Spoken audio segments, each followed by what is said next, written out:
always say yes to God's path of life. God has a path, okay? It's a righteous path that he wants you to live on, okay? And so you should always, when you know what God's path is, you should always say yes to it. Jesus spoke of this in Matthew chapter 7. You can enter God's kingdom only through the narrow gate. It leads to a pathway. The highway to hell is broad, and its gate is wide for the many who choose that way.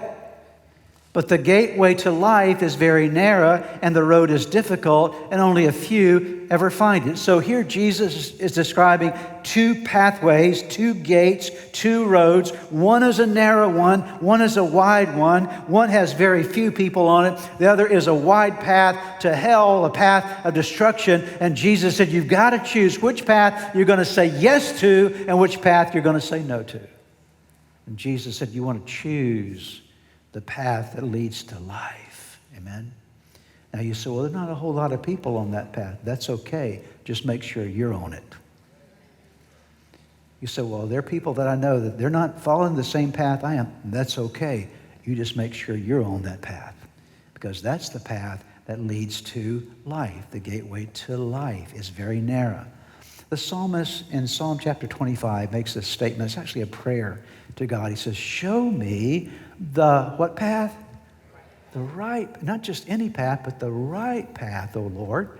Point out the road for me to follow. Lead me by your truth and teach me, for you're the God who saves me. All day long, I put my hope in you. So he's asking for understanding, not just about any path, but the right path for life. Let me quickly add something here. You can know the right path, but still not follow it. There are a lot of people who know the path they should be following. They know something about following God. They know something about the path, but just because you know what the path is doesn't imply that you're actually on the path. I could ask some of you here today that are very familiar with New York City. I could say, how could I get from here to Manhattan? And you could give me the specific directions of exactly how to get to the center of Manhattan. I would know all the roads to take, all the exits to take. I would be very clear. I would know in my mind how to leave here and how to go directly to Manhattan, New York, and still go south. Oh, I know how to get there. But just because you know it doesn't mean you're doing it. So you want to say yes to the path, not just that I know what the path is, but yes, I'm on the path.